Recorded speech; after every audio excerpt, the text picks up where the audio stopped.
चाहे कश्मीरी दुनिया के किसी कोने में भी हों, हम उनके साथ खड़े हैं। दो तरफा मुज़ाकरात जो भी रहे हैं, हमारी तारीख गवाह है, वो कभी भी कामयाब नहीं हुए। चाहे इकोनॉमिक फ्रंट हो, वॉर ऑन टेरर हो, हमारे वेस्टर्न बॉर्डर पे या भारत के साथ, तो फ्रंट फुट पे जाके उन्होंने आई थिंक लड़ना शुरू किया। क्या आपके साथ ऐसा होता था स्कूल टाइमिंग में कि 14 अगस्त को हमेशा बारिश होती थी? अरे yes, I remember that. Specifically जो फादर का केस है वो प्योर डिप्रेशन का केस है।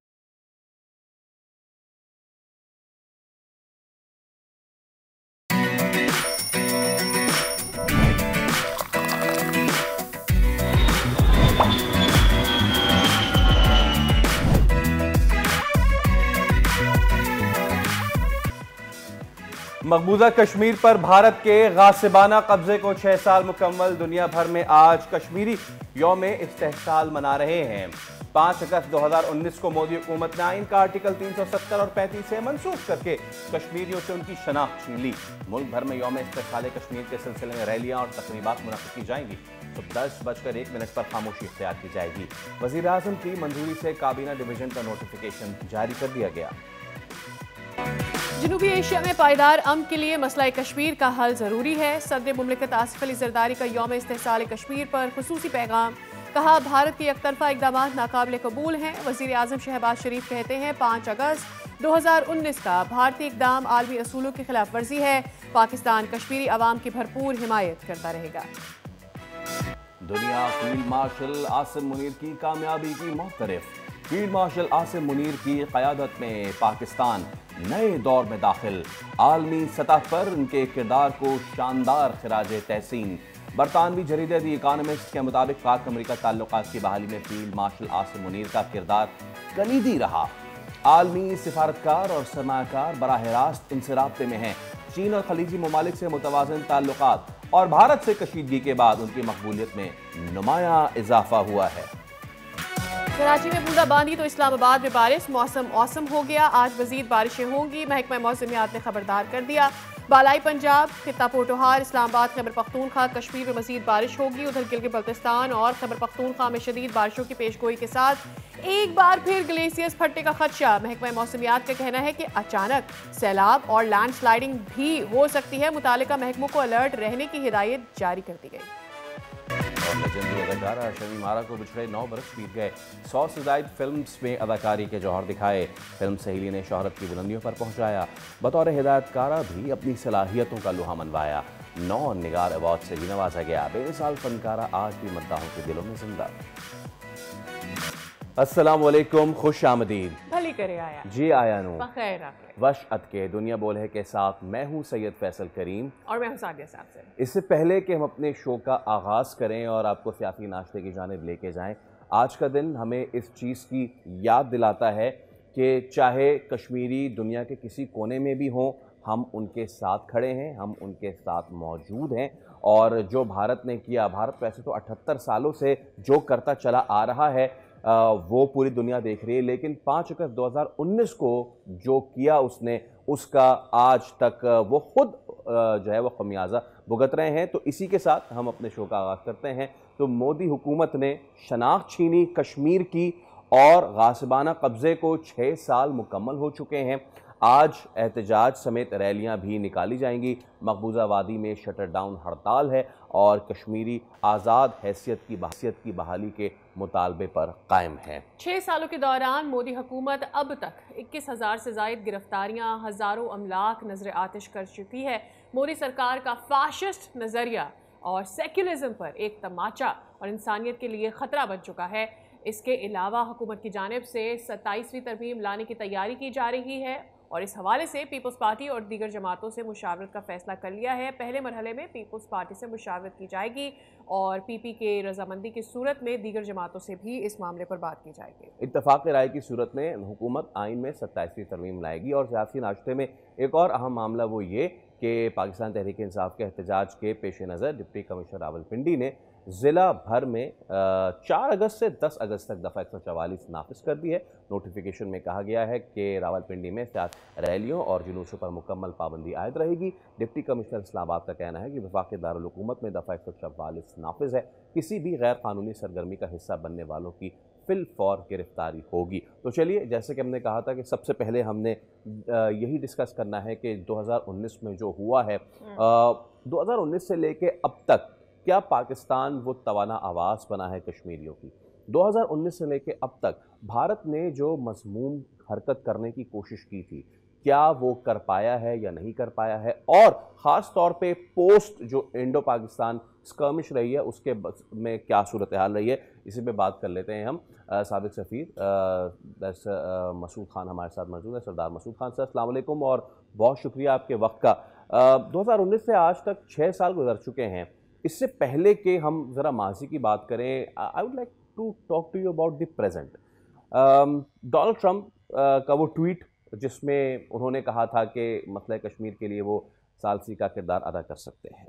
तो जिस तरह खित्ते में तब्दीली हो रही है, जो कुछ अब तक हुआ है, क्या पाकिस्तानी और कश्मीरी उम्मीद रखें आलमी दुनिया से कि वाकई ये मामला हल हो सकता है? तनाज़ा हो तो ऐसा हो सकता है। और सदर ट्रंप ने जो बयान दिया था हिंदुस्तान और पाकिस्तान के दरमियान जंगबंदी के बाद, उसके बाद उम्मीदें एक मरतबा फिर बेदार हो गई थी कि शायद बैनुल-अक़वामी सतह पे किसी किस्म की कोई ऐसी मूवमेंट हो जिसके ज़रिए मसला कश्मीर को हल किया जा सके, लेकिन उसके ऊपर अभी तक कोई पेशरफ्त नहीं हुई है। अगरचे पसे पर्दा गुफ्तगू जारी है और जो हिंदुस्तान और पाकिस्तान के दरमियान जंग हुई उसी के दौरान मसला कश्मीर सलामती काउंसिल में उठाया गया था, जो माजी से इसका ताल्लुक़ बहुत गहरा जुड़ा हुआ है, क्योंकि 2019 में भी सदर ट्रंप ने इसी किस्म की एक पेशकश की थी वाइट हाउस में, और उसे बाद में जो है भारतीय हुकूमत ने मुस्तरद कर दिया था। उस वक्त बल्कि प्रेसिडेंट ट्रंप का ये दावा था कि भारतीय हुकूमत नरेंद्र मोदी ने उनसे दरख्वास्त की थी कि वो सालसी का किरदार अदा करें। एक मरतबा फिर उन्होंने अंदेशा दिया है कि वो सालसी करेंगे। सालसी ज़रूरी है। उसकी वजह यह है कि जो मसला कश्मीर है वो अक़वाम मुत्तहिदा के एजेंडे पे मौजूद है। आज तक मसला फ़लस्तीन की तरह करारदादें मौजूद हैं, जो मौसर करारदादें हैं, जो किसी भी हालत में उनका असर ख़त्म नहीं हुआ। और दूसरी ये है कि दो तरफ़ा मुज़ाकरात जो भी रहे हैं, हमारी तारीख़ गवाह है, वो कभी भी कामयाब नहीं हुए। यानी हिंदुस्तान दो तरफ़ा मुज़ाकरात का झांसा देता है और उसके बाद उनको एक तरफ़ा बना देता है। उसके बाद कहता है कि बात करने को कोई है ही नहीं, क्योंकि जम्मू कश्मीर पूरे का पूरा उसका अटूट अंग है, और ये बात उसके अपने आइन में भी लिखती है। तो अब आते हैं सफारतकारी की तरफ, क्योंकि आप कहते हैं कि आप दौरे हज़र के ऊपर बात करना चाहते हैं। तो एक मरतबा फिर मसला कश्मीर बैनुल-अक़वामी रेडार पे आया है, और हिंदुस्तान पाकिस्तान की जंग के हवाले से मसला कश्मीर की पेचीदगियों, मसला कश्मीर में हक़ खुदरादियत का मामला, जो वहाँ हुकूक़ इंसानी की ख़िलाफ़ वर्जी हो रही है, या जो हिंदुस्तान वहाँ जंगी जराइम सरज़द कर रहा है, अब भी कर रहा है। आज और जब हम आपसे बात कर रहे हैं तो वहाँ संगीन जंगी जराइम का इर्तिकाब हो रहा है, और उसके बाद वहाँ भी एक किस्म का स्लो मोशन जेनोसाइड जारी है, और जिसमें जो सारे के सारे बैनुल-अक़वामी क़वानीन जो कहते हैं आबादी का तनासब तब्दील करना, मुसलमानों की नुमाइंदगी को कम करना, उनसे ज़मीनें छीनना, तो ये सारी की सारी चीज़ें वहाँ चल रही हैं। मसला कश्मीर दफ़न नहीं हुआ, और अहले जम्मू और कश्मीर अपने हक़ से दस्तबरदार नहीं हुए। हिंदुस्तान ने ताकत के ज़रिए, लालच के ज़रिए, मुख्तलिफ हरबों के ज़रिए, मक्कारी के ज़रिए उनको ज़ेर करने की कोशिश की, अपने साथ मिलाने की कोशिश की, लेकिन आज तक हकीकत ये है, रोज़ रोशन की तरह आया है और नविश्ता दीवार है कि अहले जम्मू कश्मीर, अहले मक़बूज़ा जम्मू कश्मीर हिंदुस्तान के साथ नहीं है, और हिंदुस्तान उनके दिल और दिमाग जीतने में पूरे तरीके से नाकाम रहा। सरदार साहब, हालिया दिनों में हमने ये देखा कि भारतीय पार्लियामेंट में इस बात को लेकर सवालात भी उठे हैं। आपके ख़्याल में इस अरसे में कश्मीरियों की जो जहर आज़ादी है, उस पर क्या असरात मुरतब हुए हैं, और फिर भारत ने इस जुल्म व बर्बरियत से क्या हासिल कर लिया है?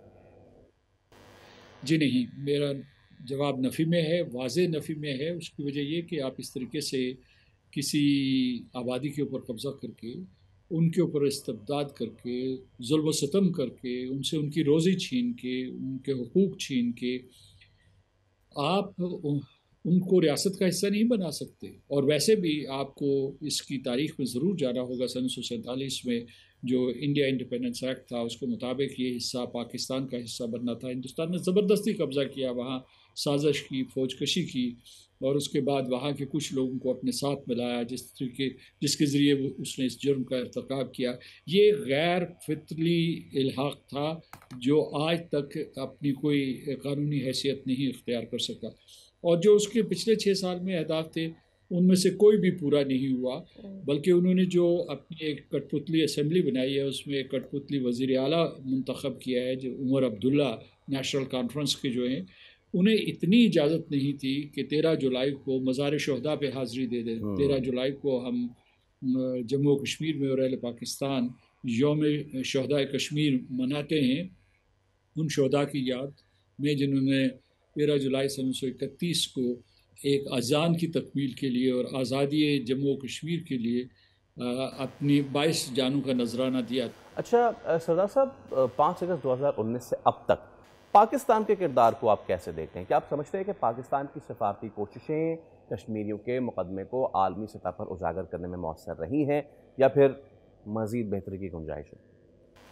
मैं समझता हूँ 5 अगस्त 2019 से लेकर सितंबर अक्टूबर 2019 तक हमारा किरदार मिसाली था और दुनिया भी हमारे साथ खड़ी हो गई थी। दुनिया की ज़रा इब्लाग और दुनिया की बहुत सी पार्लियामेंट्स हमारे साथ खड़ी हो गई थी। उसके बाद नौजवान राय आमा, कश्मीर का मसला एक बैनुल अक़वामी मसला दोबारा से बन गया था और इसकी बाज़गश्त जो है स्ट्रासबर्ग में सुनाई दे रही थी, ब्रसल्स में, वाशिंगटन में, लंदन में, जहाँ भी आप जाएं। मलेशिया में मैं ख़ुद हाज़िर हुआ था। मलेशिया में उस वक्त वज़ीर आज़म महातिर मोहम्मद से मुलाकात हुई थी और उसके बाद जो है पूरे अफ्रीका में एक यूथ मूवमेंट थी। वो ये कह रहे थे कश्मीरियों के लिए हम हक लेके रहेंगे। लेकिन उसके बाद ये है कि हमारे मुल्क के अंदर खलिफशार का आगाज़ हुआ, कुछ कन्फ्यूजन हुआ और उसके बाद जो है फिर कोविड-19 हो गया। तो वो मोमेंटम जो था कश्मीर के बारे में जो पैदा हुआ था वो 2020 में मादूम होता चला गया और वो सूरत हाल बरकरार रही उस वक्त तक जब तक कि हिंदुस्तान पाकिस्तान की जंग नहीं हो गई और हिंदुस्तान ने एक मरतबा फिर फॉल्स फ्लैग ऑपरेशन किया। उसके बाद पाकिस्तान को मोरद इल्ज़ाम ठहराया। पाकिस्तान ने दंदान शिकन जवाब दिया हिंदुस्तान को, उसको शिकस्त फाश दी और उसकी वजह से पाकिस्तान की इज़्ज़त बढ़ी है सारी दुनिया में, लेकिन कश्मीरियों का हौसला बढ़ा है। अहले जम्मू कश्मीर। अच्छा, भारत की जो डेमोग्राफिक इंजीनियरिंग है कश्मीर में, यानी गैर कश्मीरियों को शहरियत देने की पॉलिसी, आपकी इस पर क्या राय है? 10 जून के बाद दुनिया भर में पाकिस्तान के चर्चे हैं। खित्ते की सूरत हाल अब पहली जैसी नहीं रही है और कनाडा से लेकर बरतानिया तक हर जगह पाकिस्तान को सराहा जा रहा है। तो फिर मौजूदा सूरत हाल में क्या किरदार होना चाहिए पाकिस्तान का और क्या हम सही रास्ते पर हैं? भारत को वादा किए बगैर ये मसला हल नहीं हो सकता। भारत के ऊपर दबाव डालना चाहिए क्योंकि इस तनाज़े के दो ही फरीक हैं, भारत है और पाकिस्तान है और इसके जो असल फरीक हैं वो अहले जम्मू कश्मीर हैं। तो इन तीन फरीक़ैन की मौजूदगी में या इनकी मुशावरत या शिरकत के बग़ैर कोई मसला हल नहीं हो सकता। अगरचे जो है जिन ममालिक का आपने ज़िक्र किया, अमेरिका हो, बरतानिया हो, कनाडा हो या अक़वाम मुत्तहिदा की सलामती काउंसिल हो या सेक्रेटरी जनरल एंटोनियो गुतेरेस हो, ये सब एक किरदार अदा कर सकते हैं। लेकिन दो आपको बताना चाहता हूँ। पहली बात ये है कि भारत और इसराइल का बहुत शुक्रिया मसूद साहब, आप हमारे साथ मौजूद थे। Faisal, I think it's about the time कि हम सियासी नाश्ते की तरफ बढ़ें and we talk about little more. और जनाब फील्ड मार्शल आसिम मुनीर की क़यादत में पाकिस्तान की जानिब से जो नए दौर में दाखिल हो गया है, आलमी सतह पर पाकिस्तान को सराहा भी जा रहा है और शानदार खिराज तहसीन भी पेश किया गया है। बरतानवी जरीदे द इकॉनमिस्ट ने रिपोर्ट शाया की है और उसने बताया कि पाक अमरीका ताल्लुकात की बहाली में फील्ड मार्शल आसिम मुनीर का किरदार कलीदी रहा है और आलमी सफारतकार और सरमायाकार बराह रास्त उनसे राबते में भी हैं। चीन और खलीजी ममालिक से मुतवाज़न ताल्लुकात और भारत से कशीदगी के बाद उनकी मकबूलियत में नुमाया इजाफा हुआ है। अमेरिका ने पाकिस्तान से तिजारती मुआहदे के तहत सिर्फ 19% टैरिफ आयद किया, जबकि तिजारत, दिफा और इंसदाद दहशतगर्दी ताउन पर काम भी जारी है। तो अब ये जो सूरत हाल तब्दील होती जा रही है और दूसरी तरफ भारत जो है वो उस पर टैरिफ लगाए जा रहे हैं। नरेंद्र मोदी जो अपने आप को दोस्त कहते थे, अब उनसे डोनाल्ड ट्रंप बाकायदा नाराज़गी का इजहार कर रहे हैं। इस तमाम तर सूरत हाल पे हम बात कर लेते हैं। रिफाई तजकार ब्रिगेडियर रिटायर्ड वक़ार हसन साहब हमारे साथ मौजूद हैं। वक़ार साहब, वेरी गुड मॉर्निंग और बहुत शुक्रिया आपके वक्त के लिए। द इकोनॉमिस्ट की हालिया report, field marshal Asim Munir और डोनाल्ड ट्रंप की मुलाकात को खित्ते में सिफारती तब्दीली का आगाज़ करार दे रही है। आपके ख्याल में इस मुलाकात के हकीकी सिफारती असरात क्या हो सकते हैं? आई थिंक आपने अगर लीडरशिप का जायजा लेना हो किसी भी पॉलिटिको मिलिट्री लीडरशिप का, उसमें 3-4 चीजें बड़ी अहम होती हैं। एक तो आपका विजन है लीडरशिप का कि अपनी नेशन के बारे में, अपने इंस्टीट्यूशन के बारे में किस तरह वो सोच है उनकी, किस तरीके से आगे चलाना चाहते हैं। दूसरा फिर आ जाती है बेसिकली इट्स योर आप कह लें एबिलिटी टू देन इम्प्लीमेंट, जिसको कहते हैं कि एक्ट आप कैसे करते हैं और आपके एक्शन से फिर स्ट्रेटेजिक इम्पैक्ट क्या आता है विद इन योर कंट्री और रीजन में। और तीसरा जो है definitely is your ability to basically serve your national interest, और विल जो है आप में मेनली कितनी है काम करने की सलाहियत जो है।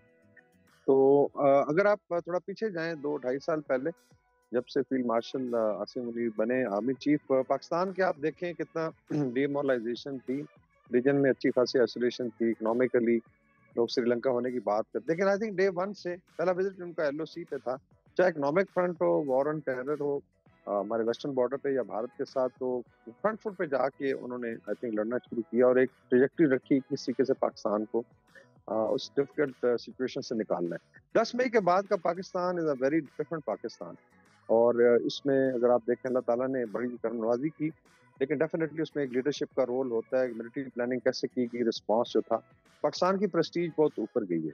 अभी अगर आप अमेरिका पे आने से पहले थोड़ा सा जायजा लें कि रीजन के अंदर जो मिलिट्री डिप्लोमेसी थी फील्ड मार्शल की, वो कैसी रही। इस वक्त आप देखेंगे गल्फ आपका टोटली सेटिस्फाइड है, चाहे सऊदी अरेबिया हो, यू हमारे पुराने ब्रदर्स हैं, हमारे इकोनॉमिक लिंक्स भी हैं, उसको स्ट्रेंथन किया गया है और बड़ी वहाँ पे लाइकिंग है। अभी आपने देखा है वहाँ से कुछ सॉन्ग भी रिलीज हुए हैं, उसमें स्पेसिफिकली इनको भी दिखाया गया, इनकी लीडरशिप को। फिर आप ईरान में आ जाए जो स्लाइटली डिफरेंट जोन में है, लेकिन हमारा वेस्टर्न नेबर है और भाई है। अभी विजिट करके गए हैं ईरानियन प्रेसिडेंट और उनकी भी मीट हुई। तो आई थिंक इसमें दोनों लीडर्स जो है हमारे politico military, field marshal Asim Munir और शहबाज शरीफ साहब वहाँ गए और लड़ाई से पहले जाके पूरी तसल्ली दी। फिर एक स्टैंस लिया हमने जो सारी दुनिया पीछे। टर्की फिर देख लें, इस तरह आप अफगानिस्तान पे इंशाल्लाह अच्छी डेवलपमेंट्स हो रही हैं, चीज़ें बेहतर हो जाएंगी। भारत के साथ हमने जिक्र करें, फिर बांग्लादेश में जो इनिशिएटिव लिए गए हैं, श्रीलंका है, तो रीजन में इन द नियर आप कह लें नेबरहुड में बहुत ज़्यादा सक्सेस है पाकिस्तान को। अभी आ जाते हैं बड़ी पावर्स के साथ। अच्छा ब्रिगेडियर साहब, चाइना, गल्फ और अब अमेरिका के साथ मुतवाज़न ताल्लुकात बरकरार रखने को किस तरह से कामयाब सफारती हिकमत अमली कहा जा सकता है, और क्या फिर इस रीजन में पाकिस्तान की अहमियत बढ़ेगी अब आगे चलकर? कह रहा हूँ कि इतना अच्छा बैलेंस किया है। एक तरफ जब ट्रंप ने इनवाइट किया उनको लंच पे, और ये एक अनप्रेसिडेंटेड आई थिंक जेस्चर था, और उसकी एक रीजन है, ये नहीं है कि वो कोई पर्सनल फ्रेंडशिप थी। बेसिकली उन्होंने देखा कि लीडरशिप ने कैसे डिलीवर किया पाकिस्तान में और फील्ड मार्शल ने किस तरीके से लीड किया है, तो वहाँ पे बड़ी पजीराई भी हुई। और खुद अमेरिकन कह रहे हैं अनप्रेसिडेंटेड है, इस तरीके से कभी किसी अमेरिकन प्रेसिडेंट ने इस तरह फोर्स नहीं किया।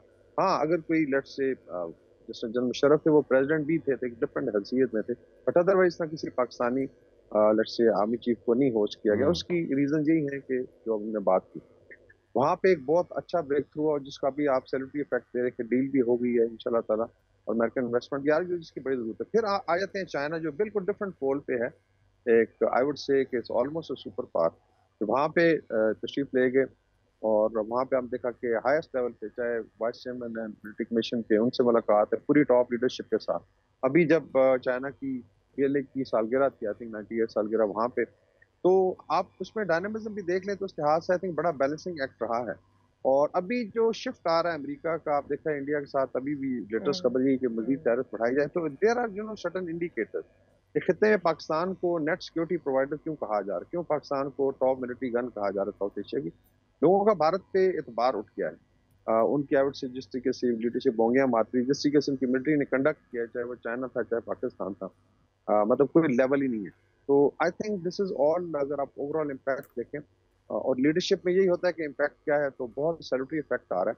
और जो मिलिट्री डिप्लोमेसी है वो जिस तरह अमेरिकन आपने देखा सेंट कॉम के चीफ हैं वो भी मूव अराउंड बीट पीपल, तो ये बड़ा जरूरी है कि साथ साथ जो है आप नॉर्मल डिप्लोमेसी के अलावा मिलिट्री डिप्लोमेसी की पब्लिक डिप्लोमेसी में आती है कि अपना जितना भी पाकिस्तान का केस है लोगों के सामने रखें और ताल्लुकात बेहतर बनाएं। टर्की में हम खुद रहे हैं अभी कुछ अर्सा पहले, बहुत ज्यादा पजीर आई है, अभी chief even president Tayyip Erdogan से ही मिले हैं और कुछ अर्सा पहले उनकी वहाँ पर मुलाकात हुई थी, तो बड़ा ऑनर किया जाता है मेरे ख्याल में। फिर आप SIFC के कुछ इनिशिएटिव देख लें जहाँ इकोनॉमी की बात है, इकोनॉमी को भी एक I would say national security के तनाजुर के साथ इसको ट्रीट किया गया है और अल्लाह ताला ने किया कि चीज़ें काफ़ी बेहतर हो रही हैं। बाकी जो है इंशाल्लाह टेररिज्म हो चाहे बलूचिस्तान है, फतनल फारज इनको इंशाल्लाह क्रश किया जाएगा और आप जल्दी देखें ये चेंजेस आएंगी और पाकिस्तान जो है एक मजबूत मुस्तहकम internally and externally strong power के तौर पे सामने आएगा। अच्छा ब्रिगेडियर साहब, पाकिस्तान की जो नई सिफारत हिकमत अमली है फील्ड मार्शल के किरदार को आलमी सतह पर नई शनाख्त ये दे रही है, क्या आप समझते हैं कि ये शनाख्त पायदार होगी या आर्जी सिफारती रुझान है? ये देखिए इसमें जो इंटरनेशनल मीडिया है और ये सिर्फ ये नहीं है कि वेस्टर्न मीडिया ये कह रहा है, मतलब आप जिस तरह इकोनॉमिस्ट में अभी रिपोर्ट आई है उसमें अगर आप देखें तो लीडरशिप पे जिस तरह की कमेंट्री बड़ी पॉजिटिव है, डिस्पाइट कि उन्होंने ये भी हिंट किया है जिसमें हमारे लिए फख्र की बात है कि उनका जो लेट्स से इस्लाम के साथ अटैचमेंट है या एक फेथ है वो बड़ा स्ट्रॉन्ग है, लेकिन साथ साथ एक प्रोफेशनल अप्रोच है, तो वो उसमें आई थिंक उसका भी जिक्र हुआ है। बाकी देखें ये देखना है कि खित्ते में अल्टीमेटली अगर आप लीडरशिप का कंपैरिजन करें तो ईस्ट और वेस्ट इसी तरह आपके साउथ। ब्रिगेडियर साहब, एक चीज़ जो मैं आपसे ज़रूर पूछना चाहूँगा, अमेरिका की पॉलिसी में south Asia, middle east, China के तनाजुर में ये तब्दीलियाँ जो अब हो रही हैं ये कितनी डेप्थ रखती हैं? क्या ये अमेरिका के बड़े जियोपॉलिटिकल रीसेट का हिस्सा हो सकती हैं? देखें मैं हमेशा कहता हूँ कि जो मई में हुआ और किसी हद तक ईरान का भी लेने जून में 2 स्टेट्स पे अटैक किया गया, उसके अंदर डेफिनेटली की बात एक टेस्ट किया गया, एक तरफ से भारत ने और एक तरफ से इजराइल ने, लेकिन दोनों को शिकस्त हुई, से एक नई रियलिटी सामने आई है और मेरे ख्याल में अमेरिका ने अभी देख लिया है कि डेड हॉर्स जो है लाइक इंडिया हो गया या इवन इजराइल जिस तरीके से उन्होंने तबाही की है, क्योंकि अमेरिकन पब्लिक ओपिनियन बड़ी सख्त खिलाफ हुई है, they have to now recalibrate, और अगर वो एलाइज को इस तरीके से खोते जाएंगे और इनके पीछे फाशिस्ट मोदी है या नेतन्याहू है तो अमेरिका का बहुत ज्यादा नुकसान है। I think it is part of that कि एक री एंगेजमेंट है पाकिस्तान के साथ। अभी आपने देखा है कि जो ट्रंप को कहा जाता है कि उनका एक बड़ा बिजनेस टाइप एटीट्यूड होता है, और अभी लेटेस्ट 5 मिनट पहले आई थिंक इंडियन मीडिया पे अभी ब्रेकिंग न्यूज आई है कि मजीद टैरिफ्स इंडिया पे लगाई जा रही, तो प्रोबेबली एक मेजर शिफ्ट है। दूसरा पाकिस्तान का अगर रोल देखें as a bridge between America and China, ये पुराना है। अभी विक्टर गाओ जो हैं उनके बड़े अच्छे एनालिस्ट भी हैं, आते रहते हैं चैनल्स पे इंटरनेशनल, उन्होंने इसका स्पेसिफिकली जिक्र किया कि we are thankful to Pakistan. 72 में जब निक्सन का विजिट था, पहले हेनरी किसिंजर का हुआ और वो पाकिस्तान ने ही आई थिंक फैसिलिटेट किया था कि एक 2 बड़ी पावर्स को साथ जोड़ा गया। अभी भी इस पे बात हो रही है कि क्या पाकिस्तान जो है चाइना और अमेरिका के दौरान एक ब्रिज का किरदार अदा कर सकता है। तो I think this will be a major shift कि डोनाल्ड ट्रंप भी चाहते हैं कि उनके चाइना के साथ जो रिलेशनशिप है वो बेटर हो सके, बट बैड ब्लड ज़रूर है जिसको रिजॉल्व करने की ज़रूरत है। क्या पाकिस्तान इसमें अपना किरदार अदा कर सकता है? ब्रिगेडियर साहब बहुत शुक्रिया, आपने कल वक्त निकाला हमारे प्रोग्राम के लिए। Was wonderful show on the show today. Absolutely. और जैसे कि जो इस वक्त एक शिफ्ट है इन द रीजन, पाकिस्तान उससे कैसे फ़ायदा उठा सकता है? ना सिर्फ ये कि इकॉनमी वाइज पाकिस्तान बहुत बेहतर अब सिचुएशन में है, अमेरिका के साथ दीगर ममालिक हैं जो कि पाकिस्तान में इन्वेस्ट करना चाहते हैं, बट क्योंकि हम कश्मीर की आज बात कर ही रहे तो उसको लेके पाकिस्तान कैसे इस तमाम तर चीज़ को टर्न कर सकता है, इस पर हम बात करते रहेंगे। अभी हम एक ब्रेक ले रहे हैं, उसके बाद हाजिर होंगे। स्टे विद अस।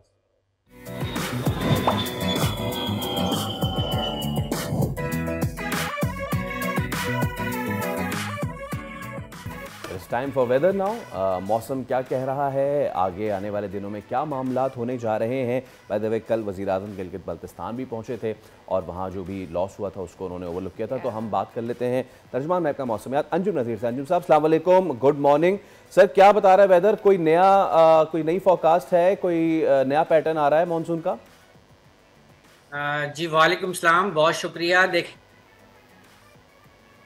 बारिश का ऑन गोइंग है। कल भी केपी में, कश्मीर में और पंजाब के काफ़ी इलाकों में बारिश हुई है। ये सिलसिला जो है तवक्को है कि 7 तारीख तक जो है वो कश्मीर और जीबी में रहेगा, इंक्लूडिंग खैबर पख्तूनख्वा। केपी के भी अक्सर इलाकों में मज़ीद बारिश के इम्कानात हैं, जबकि जीबी में जो है वो बारिश के साथ, क्योंकि वेट स्पेल चल रहा है, तो ग्लॉफ के इवेंट जिसको हम ग्लेशियर लेक का फटना कहते हैं उसके भी चांसेस होंगे। लिहाजा जो लोकल कम्युनिटी है यहाँ जो सयाह इलाकों में जा रहे हैं वो नदी नालों से दूर रहें, और पंजाब में भी इंक्लूडिंग इस्लामाबाद ये सिलसिला जो है वो 7 तारीख तक बरकरार रहेगा। ठीक है। अच्छा ये बताइएगा कि अगर हम थोड़ा सा सूबों को डिवाइड करके बात कर लें, खैबर पख्तूनख्वा में स्पेसिफिकली कितनी बारिशें आने वाले दिनों में हो सकती हैं और ये सिलसिला कितना कंटिन्यू रहेगा, उसकी इंटेंसिटी भी क्या हो सकती है? देखें, मज़ीद 2 दिन खैबर पख्तूनख्वा के अक्सर इलाकों में जो है वो गरज चमक के साथ वक्फे वक्फे से बारिश रहेगी, जबकि चंद एक मकामात पर मूसलाधार बारिश के भी इम्कानात हैं, जिसके लिए आज का दिन बहुत इंपॉर्टेंट है, क्योंकि ज़्यादा जो इसका इम्पैक्ट है वो आज के दिन के लिए ज़्यादा नज़र आ रहा है केपी के अंदर। और इस दौरान जो केपी के जो सियाहती मकामात हैं वहाँ के नदी नालों में भी जो है वो एक्सपेक्टेड होगा कि फ्लैश फ्लड्स हो सकें। ओके, अच्छा एक चीज़ और भी सर, पिछले दिनों भी महकमा मौसमियात ने जो लैंडस्लाइड एडवाइजरी जारी की थी वो बड़ी इंपॉर्टेंट है। आने वाले, हम बारिश की तो बात करते हैं और हम सैलाब की तो बात करते हैं, अक्सर ये वाला जो अंसर है नज़रअंदाज हो जाता है। मैं चाहूँगा कि अगर ये वाले भी कुछ मामला है तो थोड़ा आगाही दे दीजिए आवाम को। लेकिन जब बारिश होती है और गरज चमक होती है तो उसके साथ लैंडस्लाइडिंग के खदशात बढ़ जाते हैं। लाइकवाइज जब ग्लॉफ के इवेंट्स होते हैं तो उसके साथ भी जब नालों में वो पानी बहुत अपने बहाव के साथ आता है, जिसमें पानी कम और पत्थर और गारा ज़्यादा होता है, तो वो भी लैंडस्लाइड पे इम्पैक्ट देता है। तो याद रखिए कि पहाड़ी इलाकों में जब भी बारिश की जो है वो और गरज चमक के साथ बारिश की जब आपके पास एडवाइजरी होती है तो उसमें लैंडस्लाइड्स के चांसेस भी बहुत ज़्यादा होते हैं। जी, और कराची की क्या सूरत हाल रहेगी? आज सुबह मौसम बहुत अच्छा था कराची में, कल भी फुहार थी, परसों रात भी 1-2 इलाकों में फुहार रही। ये फुहार मोटी बूंदों में कब तब्दील होगी, मेरा सवाल ये देखें, कराची का मौसम जो है बहुत सुहाना है और ये अभी मज़ीद कुछ दिन चलेगा। कराची वालों को थोड़ा सा तेज़ बारिश के लिए इंतज़ार करना पड़ेगा। होपफुली के 15 के बाद जो है कोई सिस्टम डेवलप होना शुरू होगा, तो जिसके बाद हम देख सकेंगे कि सिंध समेत कराची में कुछ अच्छी बारिशें नज़र आ रही हैं अगस्त के एंड में। अच्छा, ओके। और ये बारिशें जो है इनकी रेंज क्या होगी? जस्ट कराची, सिंध में अंदरून, या बलूचिस्तान की तरफ भी?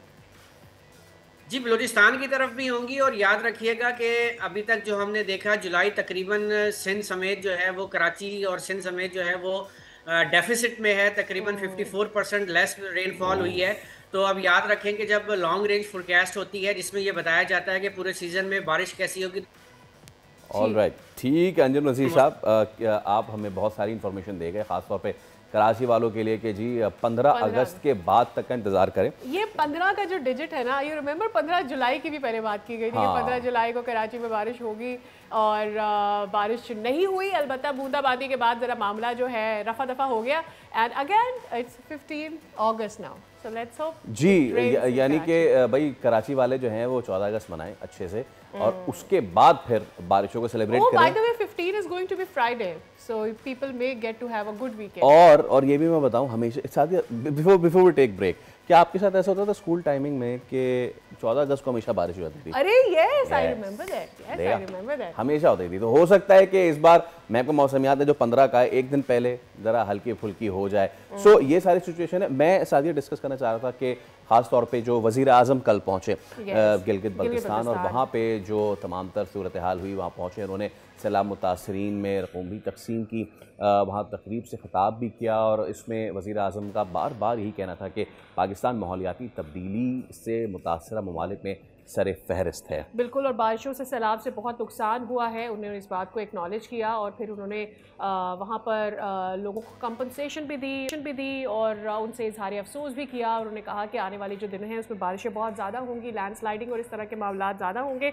एंड अगैन ही सेड कि इसमें जहाँ हुकूमत का बहुत अहम किरदार है, वहीं पर आवाम का भी बहुत ज़्यादा अहम किरदार है। जिस तरह से हम देख रहे हैं बेदरेक कटाई हो रही है अपर एरियाज़ में जंगलात की, उसको भी देखना होगा, उन लोगों को आइडेंटिफाई भी करवाना होगा, उन लोगों को रोकना भी होगा कि आप ये नहीं कर सकते, क्योंकि वहाँ जो रहने वाले हैं हम हमेशा ये कहते हैं कि आवाम की सबसे बड़ी जिम्मेदारी है, बट एक्चुअली में वहाँ की अगर हम बात करते हैं, वहाँ के लोगों की बड़ी जिम्मेदारी यूँ भी है कि वहाँ का जो वेदर है वो पूरे मुल्क को भी मुतासर करता है। The water drainage that comes down to the lower areas वो पूरे मुल्क को मुतासर करता है, तो इसलिए भी it's a huge responsibility. All right, चलिए हम एक ब्रेक ले रहे हैं। ब्रेक के उस पार जब हाजिर होंगे तो we are going to talk about more stories.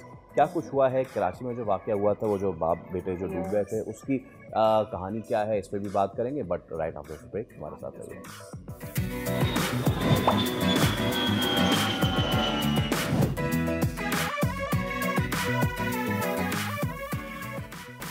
एक मरतबा फिर आपको कहेंगे खुशामदीद, आप देख रहे हैं दुनिया बोल है। उम्मीद है कि आप सब खैरियत से होंगे। हमसे जुड़े रहने के लिए आपका बेहद शुक्रिया। एक वाक़या जो इस वक्त आपके सामने मुझे रखना है, वो चंद दिन पहले का एक वाक़या कराची के दो दरिया के मकाम पर पेश आया था, जहाँ पर बाप अपने बच्चों के हमरा खुदकुशी करने वहाँ पहुँचता है और वहाँ से ली गई वीडियो जो है वो मंजर आम पर आती है। और ये वीडियो ऐसी है कि जो आपके ज़मीर को झंझोड़ कर रख दे। सोशल मीडिया पर तेज़ी से ये वीडियो वायरल हो गई, हर किसी ने इस वीडियो को देखा। औरंगज़ेब नामी शख्स ने मुबैना तौर पर अपने 2 कमसिन बच्चों यानी 8 साल का अहमद और 4 साल आयत के साथ समंदर में कूद कर खुदकुशी की कोशिश। अच्छा, सबसे पहले तो हम अपने नुमाइंदे काशान से बात कर लेते हैं। काशान, क्या वजूहात मुख्तलिफ लोग मुख्तलिफ वजूहात बता रहे हैं ना, डेफिनेटिव क्या चीज़ सामने आई है, पुलिस क्या पता कर पाई है ये शख्स और इससे क्यों अपने बच्चों को फेंका, ये बताइए। जी बिल्कुल, देखें गुज़िश्ता रोज़ पहले वाक़या जो है साहिल थाने के रूप में रिपोर्ट हुआ था। मुकदमा ताहाल पुलिस हुकाम की जानिब से दर्ज नहीं किया गया है, जबकि पुलिस हुकाम का ये बताना है कि अहले खाना की जानिब से अब तक ताहाल कानूनी कार्रवाई के लिए किसी ने भी राब्ता नहीं किया। लेकिन कुछ वजूहात सामने आई। जब उनके अहले खाना से हमने बात करी तो अहले खाना की जानिब से कुछ ऐसी कॉल रिकॉर्डिंग उनकी दी गई जिसमें होशरुबा इंकशाफात थे, जिसमें औरंगजेब आलम जो है वो अपनी अहलिया से दिल बर्दाश्ता होकर उन्होंने सुसाइड करी। जबकि घर में जो ऑडियो सामने आई उसमें घरेलू नाचाकी के कुछ वाक़यात ऐसे रिपोर्ट हुए कि घरेलू नाचाकी जो है काफ़ी दिनों से इनके दरमियान चल रही थी। औरंगजेब आलम जो है वो स्कूल में प्रिंसिपल के फ़राइज़ अंजाम दे रहे थे आमिर पब्लिक स्कूल में। उनकी शादी जो है जो माहिरा नामी खातून से हुई थी, जो कि वो भी स्कूल की टीचर थी। बाद में उनको औरंगजेब ने उनको स्कूल की मैडम बना दिया था। उसके बाद फिर इस वाक़े के अंदर उनका जो चाचा साथ भाई है, जो कि रिश्ते में इनका देवर लगता था, उनसे कुछ ताल्लुकात सामने आए। वो सारी मामलात जो है औरंगजेब को मालूम हो गए थे। कॉल रिकॉर्डिंग, आखिरी कॉल औरंगजेब की जानिब से इकरा नामी जो है वो लड़की को की गई थी। इकरा जो है माहिरा की दोस्त थी और स्कूल में टीचर के फ़राइज़ भी अंजाम दे रही थी। औरंगजेब ने खुदकुशी से 5 मिनट पहले कॉल जो है वो इकरा को करी थी और इकरा को औरंगजेब ने कहा ऑडियो कॉल में कि अब तो सब कुछ हो गया है, अब मैं खुदकुशी करने जा रहा हूँ। पहले मैं अपने इन तीनों बच्चों को समंदर में डुबाऊंगा, उसके बाद फिर मैं खुद छलांग लगाऊंगा समंदर में। अब जो भी हकीकत हुई, कुछ हुआ, आप मेरे को सच सारी बातें बता दो। जिसपे इकरा ने कहा कि सर इनके मामला जो है काफी दिन पहले से चल रहे थे, मुझे सब पता था, पर मैं आपसे कह नहीं पा रही थी। ताहल पुलिस ने फिर जब हमारी बात हुई तमाम चीजों पर, जब ऑडियो रिकॉर्डिंग सामने आ गई और घर वालों से हमारा राब्ता हुआ, घर वालों ने संगीन इल्जाम जो मुबैना तौर पर माहिरा के ऊपर आयद करे, तो घर वालों की जानिब से कहा गया कि औरंगजेब ने डिवोर्स दे दी थी। इसकी डिटेल्स आप हमारे साथ इसी मामले पर बात कर लेते हैं कि क्या इस तरह का जो जहनी दबाव होता है इसको बात करके, शेयर करके कम किया जा सकता है, किसी और से काउंसलिंग ली जा सकती है या नहीं ली जा सकती। कंजा सरा हमारे साथ मौजूद हैं, आप माहिर नफ्सियात हैं। अस्सलाम वालेकुम and very good morning to you. ये वाक़या आपके सामने हमारे कॉरेस्पॉन्डेंट इस हवाले से बता रहे थे। मुबैना तौर पर खातून किसी और के साथ इन्वॉल्व थी, वो एक अलग मामला है, बट ये शख्स एक शदीद जहनी तनाव में था। क्या अवामिल होते हैं जो एक बाप को ये सोचने पर मजबूर कर देते हैं कि वो अपनी ज़िंदगी तो ख़त्म करे और अपने मासूम बच्चों की ज़िंदगी भी ख़त्म कर दे? वालेकुम सलाम and thank you for having me again. देखिए, ये बहुत सोसाइटल एस्पेक्ट से एक बहुत स्ट्रॉन्ग किस्म का सिनेरियो था, ठीक है। यानी कि मुआशरे के तौर पे अगर हम देखें तो मुआशरे में गिल्ट और शेम का एलिमेंट बहुत ज़्यादा है, यानी शर्मिंदगी का एलिमेंट बहुत ज़्यादा है। हमारे मुआशरे में शर्मिंदगी को बहुत बचपन से ही हम एक लेसन और एक सिखाए जाने वाले तरीके से देखते हैं, राइट। सो इस सिचुएशन में आप ये देखें कि वो जो सारे का सारा केस था, जिस तरीके से वो जो औरंगजेब साहब थे, जो जिस तरीके से वो अपनी ज़िंदगी को डील कर रहे थे, अपनी आने वाली ज़िंदगी को देख रहे थे, उसमें शर्मिंदगी का एलिमेंट कितना ज़्यादा था। अगर वो उनके नज़दीक ये एक ही रास्ता था कि अगर मैं यहाँ पर अभी शर्मिंदा हो रहा हूँ तो आगे जाकर मेरे बच्चे भी शर्मिंदा होंगे। और इस वजह से उनकी, इसको हम कहते हैं कॉग्निटिव नैरोइंग, यानी कि उनकी सोच इतनी तंग हो गई, वो इतने डिप्रेशन में चले गए कि उनको इसके अलावा कोई रास्ता नजर नहीं आया कि इस शर्मिंदगी से, इस जिल्लत से बचने के लिए सिर्फ एक ही रास्ता है कि वो अपने आप को भी ख़त्म कर ले, अपने बच्चों को भी उसके साथ ही ख़त्म कर ले, ताकि जो तकलीफ वो अब फील कर रहे हैं वो आगे जाके उनके बच्चे ना फील करें। अच्छा, अब इसमें चीज़ें अभी सामने आ रही हैं, मोबाइल डेटा जो सामने आया है, आई मीन बहुत ही ज़्यादा अजीब सी चीज़ है। बट एक चीज़ जो ये कि the guy was a school principal, उनकी वाइफ एक टीचर थी, स्कूल में प्रिंसिपल, एजुकेशन से रिलेटेड ये field. So the thing is कि ये असातिज़ा जो बच्चों को मोटिवेशन सिखाते हैं, ये असातिज़ा जो बच्चों की जो है वो उनको अपग्रेडेशन करते हैं इन एवरीथिंग, उनके काउंसिल करते हैं, some time down in the lane कभी कभी हमें ये भी कंजा सोचना पड़ता है कि सिर्फ बच्चों की काउंसलिंग नहीं, जो एल्डरली हैं, जो ग्रोन हो गए हैं, उनकी काउंसलिंग भी कभी ना कभी ज़रूरी होती है। आई सपोर्ट दिस आर्गूमेंट ऐसे कि हम बड़े हो गए और हम ये सोचते हैं कि जी हम तो निकल गए उस फेज से एंड हम बिल्कुल ठीक है, हमारे सब कुछ ठीक है, सैलरी आ रही है, एंजॉय कर रहे हैं एवरीथिंग। बट ये जो चीज़ है कितनी ज़्यादा ज़रूरी है कि हम मुख्तलिफ जो हमारे एज के सेक्टर्स हैं उनमें हम जाएं और जस्ट फॉर द सेक हम बात करें। हम बात नहीं करते, आपस में बात नहीं करते, और अगर कोई ऐसी चीज़ हो भी गई तो हम बजाय दोस्तों से बात करने के, let's go to someone who is trained for that, professional, और उससे अगर हम डिस्कस करें तो हो सकता है कोई उनको सुसाइड से टॉक आउट करता। अगर तो यही मामला, अगर तो कोई एक्स्ट्रा मैरिटल का ही मामला है तो जी आप तलाक वाला मामला करके और इसको ख़त्म कर सकते थे। बच्चों को इसकी नज़र करना, दिस वाज रॉन्ग। आपकी बात बिल्कुल ठीक है कि हम ऐसे मौक़ों पर या इस किस्म की सिचुएशंस में इतने बड़े होने के बाद भी हम यही सोच रहे होते हैं कि सिर्फ बच्चों की मेंटल हेल्थ ज़रूरी है, बड़ों की मेंटल हेल्थ ज़रूरी नहीं है। इवन दो कि वो टीचर्स थे, प्रिंसिपल थे, ज़रूरी नहीं है कि उनकी मेंटल हेल्थ बिल्कुल ही ठीक हो। देखें, आप दोनों के बिहेवियर्स देखते हैं, ठीक है, एक के बिहेवियर में डिप्रेशन ज़्यादा था, हेल्पलेसनेस, बेबसी बहुत ज़्यादा थी, और फिर उस चीज़ को किस बात में ज़्यादा फ़र्क दिया कि अब उसको पूरी सोसाइटी के सामने शर्मिंदा भी होना पड़ेगा, एक गिल्ट भी उसको फेस करना पड़ेगा, शर्मिंदगी में जाना पड़ेगा।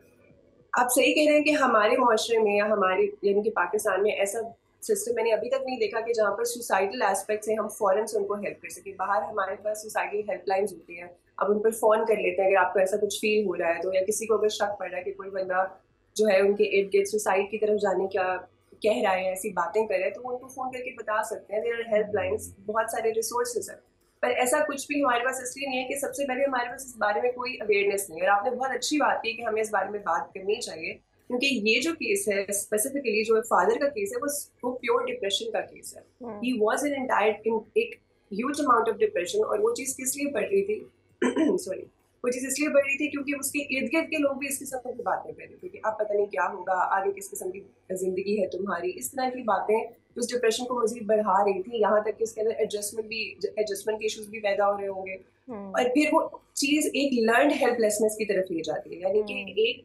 सीखी हुई बेबसी के अब इसके बाद मेरे पास और कोई रास्ता नहीं है। So this is the only way जो मुझे इख्तियार करना है अपने आप को बचाने के लिए। एक एलिमेंट कंजा ये भी है कि जब खातीन किसी एक्स्ट्रा मैरिटल रिलेशन में इन्वॉल्व होती हैं, मर्दों के लिए उसकी एक्सेप्टेंस डिफरेंट है, बिकॉज हमने औरत को हमेशा गैरत से जोड़ा है। तो वो जो आप बात कर रही हैं कि लोग क्या बात करेंगे कि मेरी बीवी किसी और में इंटरेस्टेड है या व्हाट्सोएवर, एक तो ये एलिमेंट है। दूसरा जो मर्द और औरत की आपस की कम्युनिकेशन है, हमारे यहाँ मर्द डिफरेंट तरीके से ब्रॉटअप होता है, औरत डिफरेंट तरीके से ब्रॉटअप होते हैं। हमारे यहाँ मर्दों को एक्सप्रेस करना नहीं आता बिकॉज उनसे कभी किसी ने एक्सप्रेस करने की बात ही नहीं की, उनसे किसी ने कहा ही नहीं कि आप अपनी फीलिंग्स भी बयान कर सकते हैं। उनका हमेशा से एक रोल होता है, पैदा होने से उनके ऊपर एक जिम्मेदारी होती है, चाहे फिर वो बहन भाइयों की, दूसरे बहन भाइयों की टेक केयर हो, फाइनेंशियल हो, आगे जाकर कोई नौकरी ढूंढनी हो। सो दे नो कि उन्हें पूरा करना है, प्रोवाइड करना है हमेशा से। इमोशंस उनके किसी की इंपॉर्टेंस नहीं होती। बिल्कुल, मर्द को हम इस लिहाज से बहुत ज़्यादा एक कहूँगी कि मैं स्टिग्मेटाइज कर देते हैं कि एक मर्द को अपने इमोशंस नहीं बताने चाहिए, कि नहीं तो वो बहुत कमज़ोर होगा, कमज़ोर देखा जाएगा सोसाइटी की तरफ से, उसको रोना नहीं चाहिए, उसको सिर्फ और सिर्फ उसका एक ही काम है। देखो, उसकी आइडेंटिटी और उसकी पहचान हमने सिर्फ इस बात से जोड़ दी है कि वो कितना कमा रहा है और अपनी फैमिली को कितना सेफ और कितना महफूज फील करवा रहा है। या अपनी फैमिली को किस कदर उसने इकट्ठा रखा है। तो जब इस किस्म के केसेस होते हैं जिसमें एक्स्ट्रा मैरिटल अफेयर्स हैं या बीवी जो है वो नहीं उस तरह से सपोर्ट कर पा रही या बच्चे दूर जा रहे हैं या कुछ भी इस किस्म की सिचुएशन, देखो आपकी जो फैमिली होती है ना वो एक मर्द का एक सहारा होती है। जब उसको अपना इकोनॉमिकल एस्पेक्ट से भी वो सहारा नहीं मिल रहा और फिर जो फेमिलियल एस्पेक्ट है उसका वो इस सहारे से भी वो दूर जा रहा है, उसको ये खौफ महसूस हो रहा है, तो वो किसी से बात कैसे करेगा? क्योंकि उसको तो कभी सिखाया नहीं गया कि उसने अपने जज्बात को किसी से शेयर भी करना है या इस बारे में वो किसी से बात भी कर सकते हैं जैसा आपने कहा। तो इसलिए वो फिलिसाइड सुसाइड की तरफ चला जाएगा। फिलिसाइड सुसाइड का मतलब है कि दूसरी तरफ खातन के साथ ये होता है, मैरिड रिलेशंस में खास तौर पे खातन के साथ मुझे लगता है ऐसा होता है कि they are expecting somebody to talk to them, they want a relationship, they need a friend, but वो नहीं हो पा रहा होता उनके साथ। हाँ, तो वो एक कम्युनिकेशनल तो गैप रहता है। बिल्कुल, मे बी ऐसा भी हो सकता है कि जो इमोशनल सपोर्ट उसको वहां से चाहिए थी वो उसको कहीं और से मिल रही है, जो उनकी, ठीक है। और जब वो सपोर्ट उसको उधर से मिल रही है तो एक नेचुरली उसके अंदर वो बाउंड्री का सिस्टम नहीं है, उसके अंदर वो रिस्पेक्ट का शायद एलिमेंट नहीं है, तो वो उस तरफ उसका रुझान जो है वो शिफ्ट हो गया और अपनी फैमिली से उसका रुझान हट गया। और ये जो औरंगजेब साहब थे इनकी तरफ से भी फिर ये चीज़ जो है वो बहुत शदीद एस्पेक्ट से ली गई, यानी कि उनका रद्द-ए-अमल भी काफ़ी शदीद हो गया। एक बहुत बड़ा एलिमेंट था उनके लिए कि इस किस्म की सोसाइटीज में ये चीज़ बहुत बढ़ा चढ़ा कर देखी जाती है, बढ़ा चढ़ा कर भी, और प्लस ये चीज़ है भी बहुत बड़ी। इसमें एक चीज़, there is another angle to it as well now. ये तो एक चीज़ हुई ही, लेकिन इस पे कुछ चीज़ें भी आना बाकी हैं। कुछ चीज़ें ऐसे भी रिपोर्ट हो रही हैं कि शायद इस वाक़े के बाद फिर वो बच्चों की हवालगी का मामला आया, शायद तलाक वगैरह तक बात गई और वो बच्चों को बाप के हवाले नहीं कर रहे थे, तो इस पे भी वो दिल बर्दाश्ता हो गए, विच अगेन शायद वो ये सोच रहे थे कि मैं कैसे उनके साथ छोड़ दूं और उनका फिर क्या फ्यूचर होगा। फियर भी होगा क्योंकि लोगों को ये डर होता है कि अगर मेरे बच्चे किसी और ने पाले तो क्या वो उतना ख्याल रख पाएंगे मेरे बच्चों का या नहीं। तो उनको ये लगा कि बजाय इसके कि वो एक बच्चे बेबसी की ज़िंदगी गुजारे, it's better that they don't live. बेबसी की जिंदगी भी प्लस दो एलिमेंट्स है ना, एक तो ये कि उसको ये श्योरिटी नहीं है कि जहाँ पर वो जाकर रहेंगे वो वहाँ पर वो सेफ रहेंगे या नहीं, उनकी हिफाजत की जाएगी या नहीं की जाएगी। और दूसरी चीज ये कि वो खुद उसका भी तो सहारा थे ना। अब अगर एक बीवी भी उसको छोड़ के जा रही है, बच्चे भी साथ में चले जाएंगे, तो उसकी जिंदगी में पीछे क्या रह जाएगा? एक मर्द की पहचान दो ही जो चीजें होती हैं कि उसकी एक स्ट्रॉन्ग फैमिली और उसका एक इकोनॉमिकल सिस्टम अच्छा है।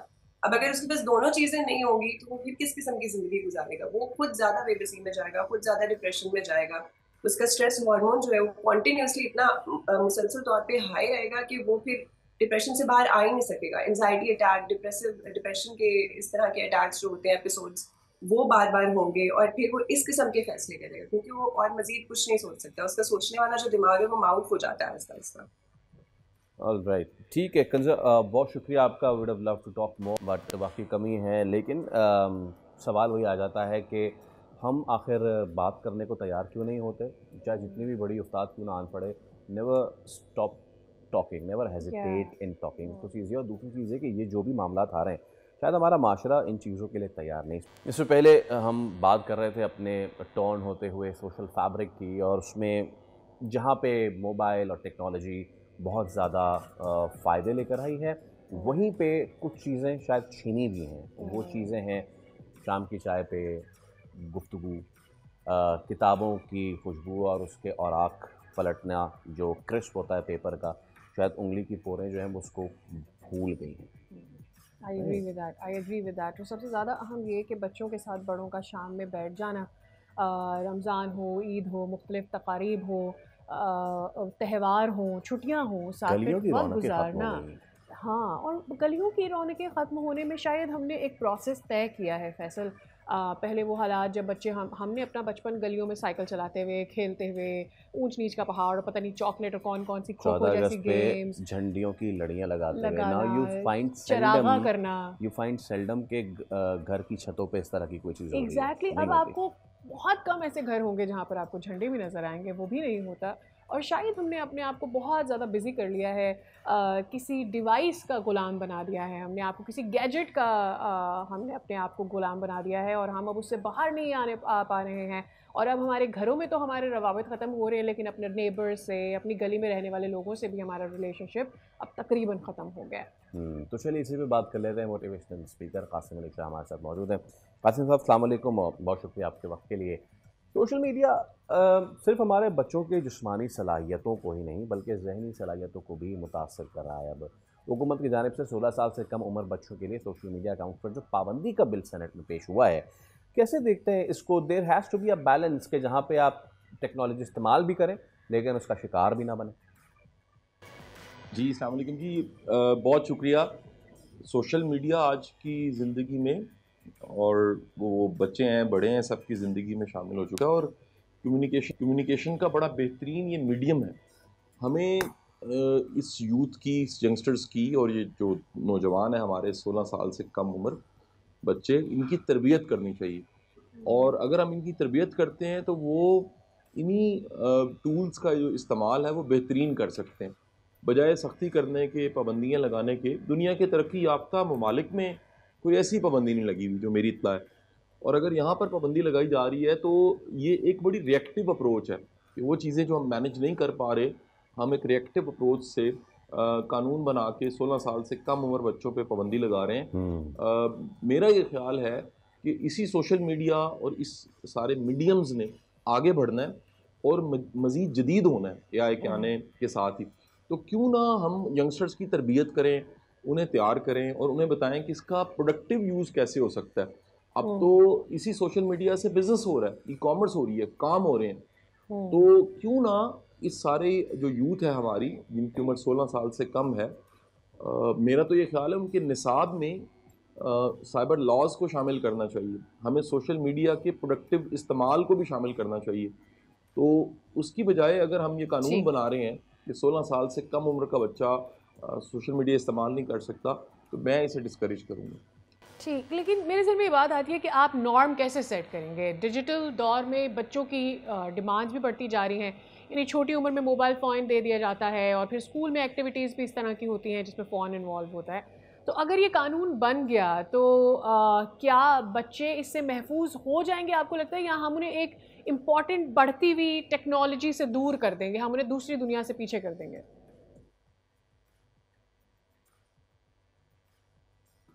अच्छा, ये जो कोट किया जा रहा है ना कि बच्चों की ज़हनी और जिस्मानी सेहत मुतासिर हो रही है, तो मेरा ये सवाल है कि जो स्टेट है वो स्पोर्ट्स की कितनी एक्टिविटीज़ करवा रही है? वो ना होने के बराबर है।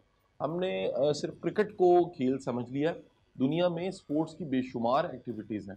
तो जितने इज़ला हैं, तहसीलें हैं पाकिस्तान की, जितने डिस्ट्रिक्ट्स हैं, वहाँ पर स्पोर्ट्स की एक्टिविटीज़ को आप एक्टिव कर दीजिए और इन बच्चों को मौका दीजिए उसमें पार्टिसिपेट करने का। बदकिस्मती से पिछली 2 दहाइयों में पाकिस्तान में वो जो सुबह की असम्बली होती थी वो भी ख़त्म हो गई है स्कूलों में। उसके साथ जितनी गैर निसाबी सरगर्मी, बिल्कुल ठीक।